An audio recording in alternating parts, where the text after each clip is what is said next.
Hamas का बदला तो हूती ही ले रहे हैं। हमास जहां इजराइल पर अटैक नहीं कर पा रहा, वहीं हूतियों ने बैक टू बैक 4 मिसाइल दाग दिया है। हमास के मिसाइल आसमान में ही रह जा रहा है, जबकि हूती के सीधे घर पर गिरे हैं। हूती पर अमेरिका भी हमला कर रहा है। इसके बावजूद हूती विद्रोही हमलावर है। मिडिल ईस्ट में तनाव जारी है। इस बीच यमन के हूती विद्रोहियों ने अपनी ताकत का ऐसा प्रदर्शन किया है कि अमेरिका और इजराइल भी बैकफुट पर नजर आ रहे हैं। जहां हमास फिलहाल इजराइल पर कोई बड़ा हमला करने में असमर्थ दिख रहा है, तो वहीं हूती लगातार बैक टू बैक मिसाइल हमले कर रहे हैं। बीते 3 दिन में हूती विद्रोहियों ने इजराइल और अमेरिकी ठिकानों पर कई हमले किए, जिससे हालात और बिगड़ गए हैं। अमेरिकी हमलों के बावजूद भी हूती अपनी आक्रामकता कम करने को तैयार नहीं है। अमेरिका ने हाल ही में यमन के हूती नियंत्रित इलाकों पर कई हवाई हमले किए, जिसमें कम से कम 53 लोगों की मौत हो गई और 98 लोग घायल हुए। इसके बाद हूती ने अमेरिकी युद्धपोत USS हैरी एस ट्रूमैन को निशाना बनाने की कोशिश की। हालांकि अमेरिकी रक्षा विभाग के अनुसार ये दोनों हमले असफल रहे। इसके बावजूद हूती ने ऐलान किया कि वे इस अमेरिकी आक्रामकता का मुंहतोड़ जवाब देंगे और हम हर हमले का बदला लेंगे। हूती विद्रोही न सिर्फ अमेरिका बल्कि इजराइल के खिलाफ भी हमलावर हैं। गुरुवार को हूती विद्रोहियों ने इजराइल पर बैलिस्टिक मिसाइल दागी।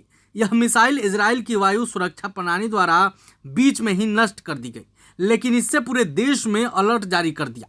हूती इससे पहले भी इजराइल पर हमले कर चुके हैं, खासकर तब जब गाजा में इजरायली हमले तेज हुए थे।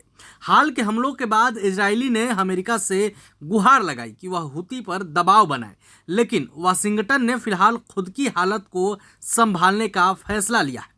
हूती विद्रोही खुद को गाजा का रक्षक बताते हैं और उन्होंने इजराइल की घेराबंदी के खिलाफ प्रतिक्रिया के तौर पर हमले तेज कर दिए हैं। उनकी ओर से जारी बयान में कहा गया है, जब तक गाजा पर इजरायली नाकाबंदी जारी रहेगी, तब तक हूती भी अपने हमले जारी रखेंगे।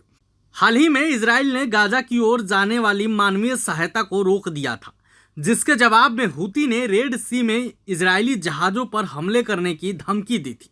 अमेरिका और इजरायली दोनों के लिए हूती विद्रोही अब एक बड़ी चुनौती बन चुके हैं।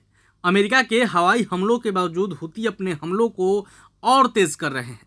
सैन्य विशेषज्ञों का कहना है कि हूती की मिसाइल तकनीक बेहद उन्नत हो चुकी है और उनके पास ऐसे ड्रोन भी हैं जो लंबी दूरी तक हमला करने में सक्षम हैं।